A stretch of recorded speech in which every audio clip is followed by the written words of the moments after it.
A lot of new members of Congress arriving on Capitol Hill this week. One of them, Florida's Congressman-elect Brian Mast. He's an Army veteran who served in Afghanistan. Mast worked as a bomb disposal expert with the elite Joint Special Operations Command, and there's a picture of him. During a mission 6 years ago, a roadside bomb exploded and blew off both of his legs.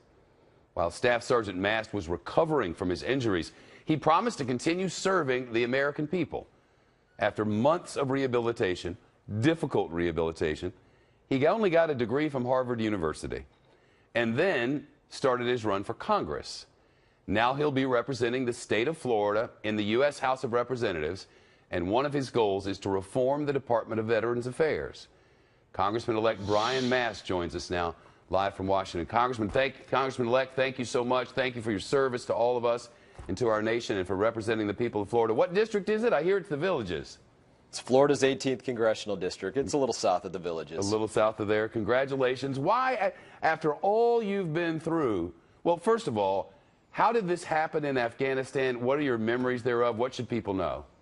I remember everything about being injured. It was under the cover of darkness. It was in a spot that I pretty much knew there was a bomb, so I did my best to find it, and I didn't actually find it until I stepped on it in all likelihood and detonated beneath my legs, amputated both my legs and my finger, and next thing I remember was waking up in Walter Reed Army Medical Center about a week later.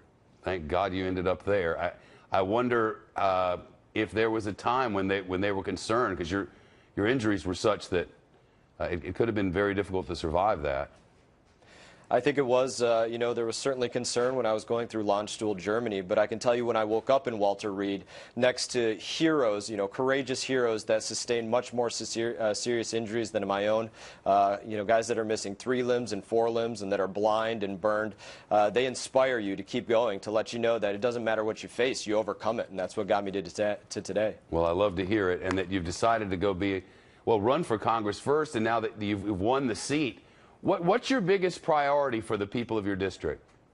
You know, it's 2 things. One, you know, President Trump is talking about a lot of infrastructure programs, and a lot of that has to be in Florida with our dilapidated Everglades and our coastal regions. And number 2, it's something that's owed to our veterans, making sure that when they're on the battlefield, they're given everything that they need to come home safely.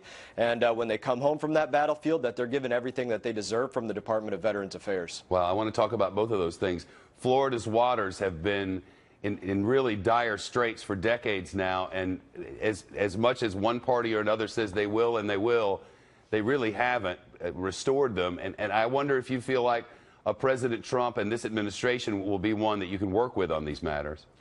I certainly hope that can be the case. You know, when you consider a lot of these problems are associated with the Corps of Engineers and their unwillingness to allocate in the places that they've been given funds to do so, this is something that I hope we can work together, both Congress and the President, in order to get these programs completed, instead of allowing them to take decades to be completed. And Congressman-elect, on the matter of Veterans Affairs, there's certainly an effort underway. I wonder what your evaluation of those efforts so far is, and what you think the next steps are for our veterans.